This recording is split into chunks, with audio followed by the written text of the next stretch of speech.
Este é precisamente o risco ao qual o homem moderno está exposto.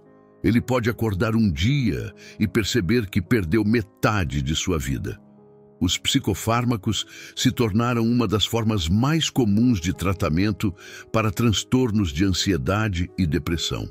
No entanto, esses medicamentos não são muito eficazes em curar as pessoas e muitas vezes se tornam apenas muletas para os coxos psicológicos ao longo da vida.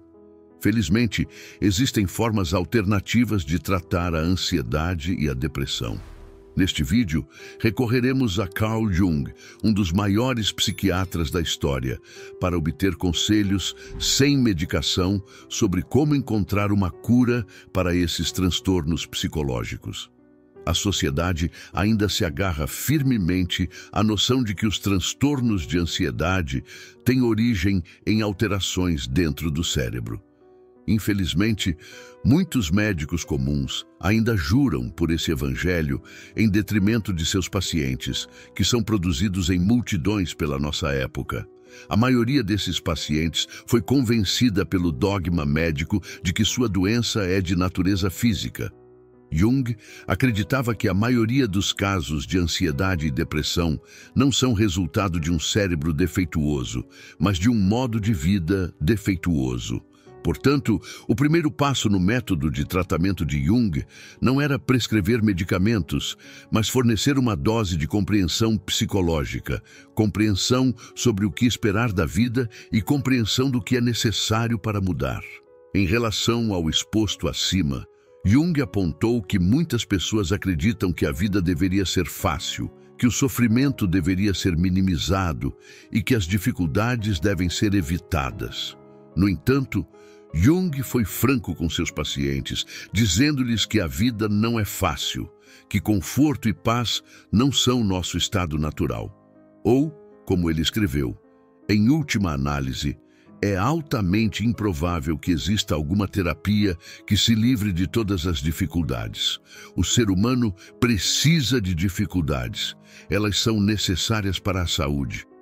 Aceitar que as dificuldades são inevitáveis e que nada valioso é alcançado facilmente nos coloca em terreno firme da realidade, a partir do qual podemos mudar. Porque quando aceitamos que a vida é difícil, também percebemos que só através de um caráter fortalecido temos alguma chance de viver uma vida boa.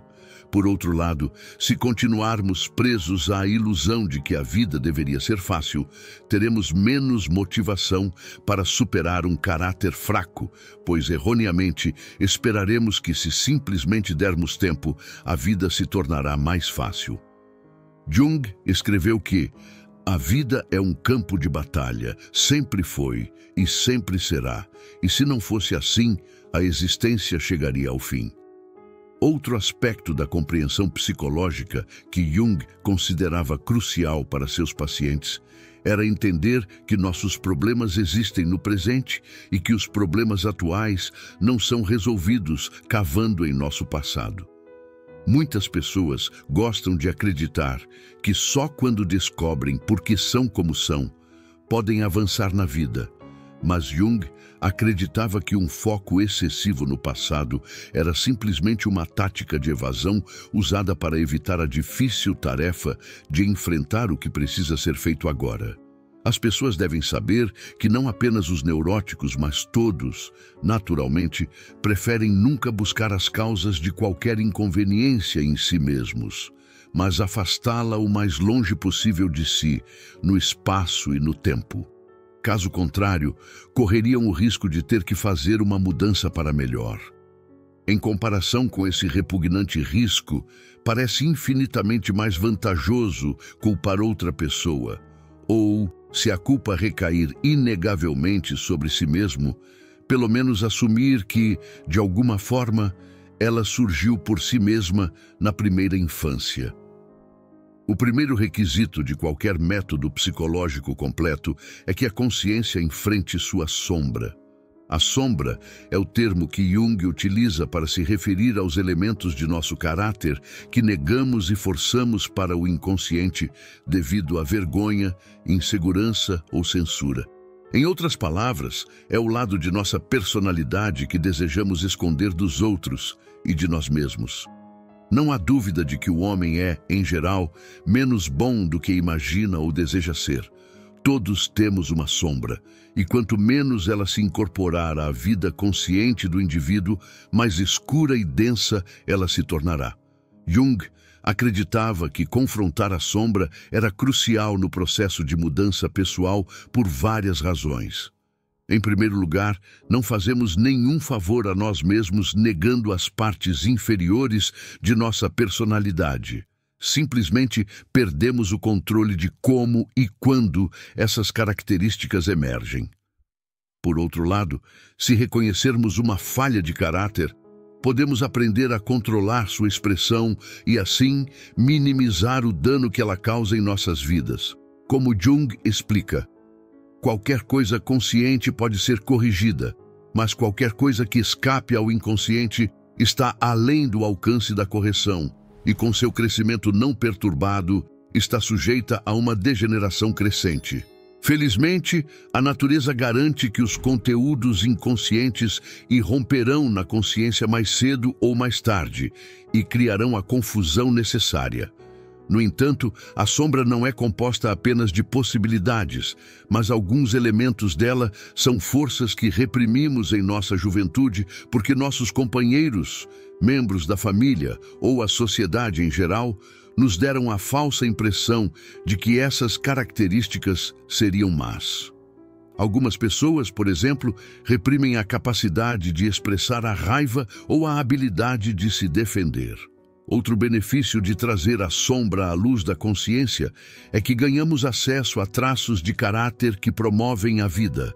Ou, como Jung escreve, a sombra é simplesmente algo inferior, primitivo, mal adaptado e desajeitado, não totalmente mal.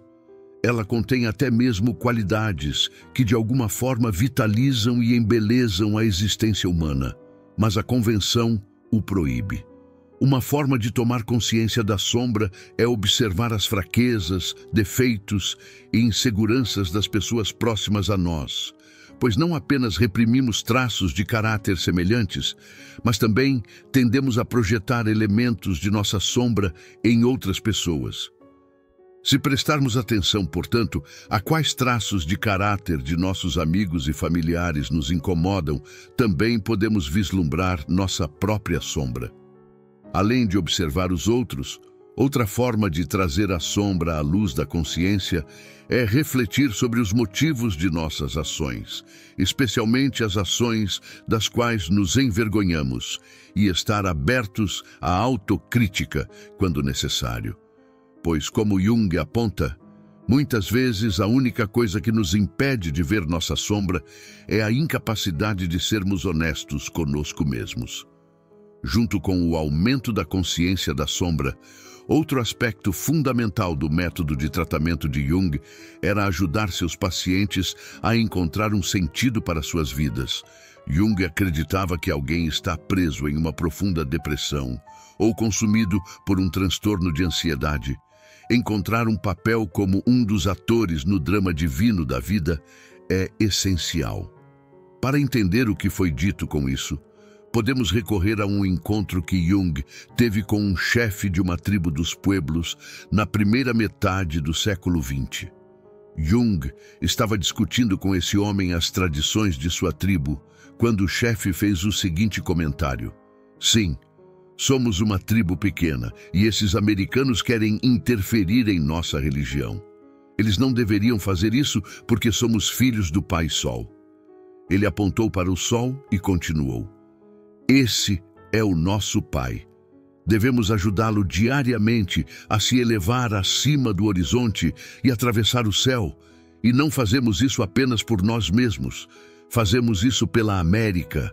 Fazemos isso pelo mundo todo." Jung entendeu que para muitos na época moderna, essa afirmação pareceria louca e arcaica.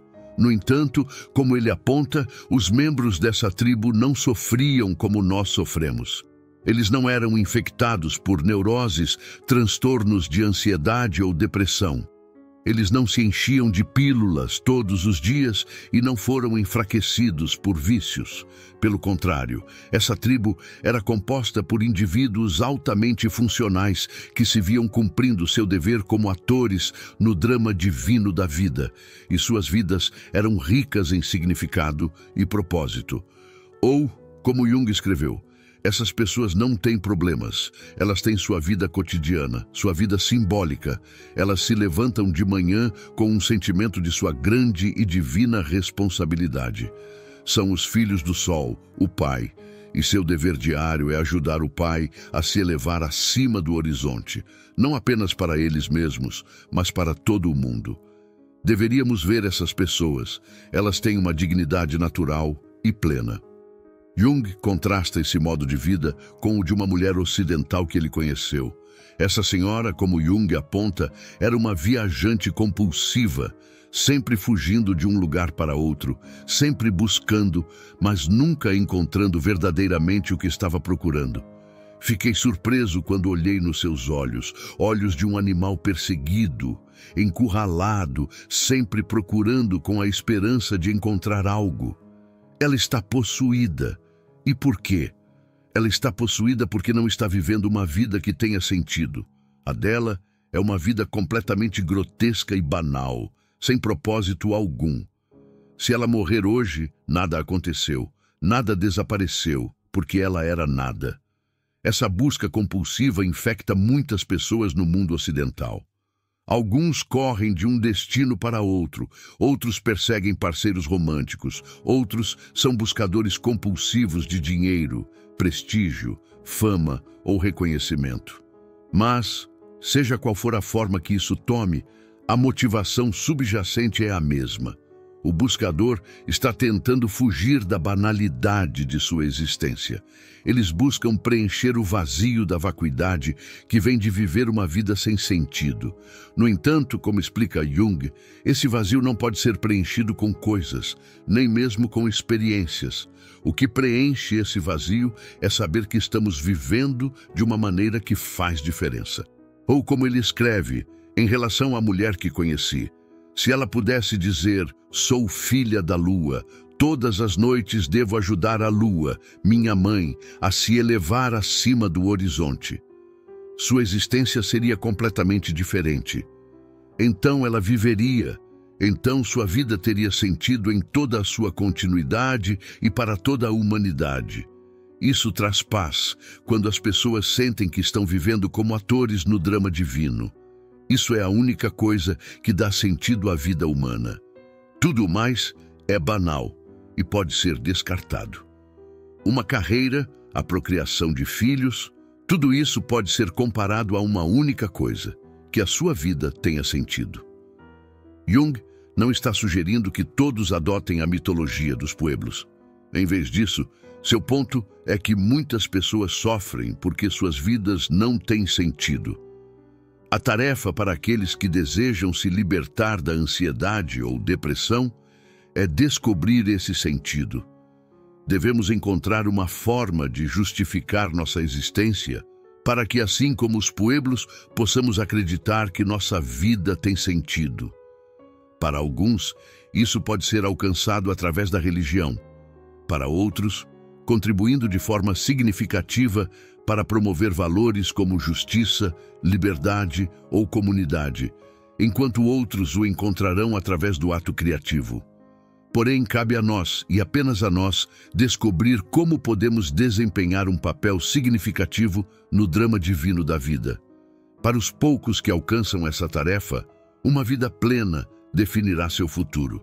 Para os muitos que não conseguem, anos ou décadas de sofrimento e busca compulsiva serão seu destino. Como Jung escreveu, só me preocupo com o cumprimento daquilo que está em cada indivíduo. Esse é todo o problema. Esse é o problema do verdadeiro povo hoje.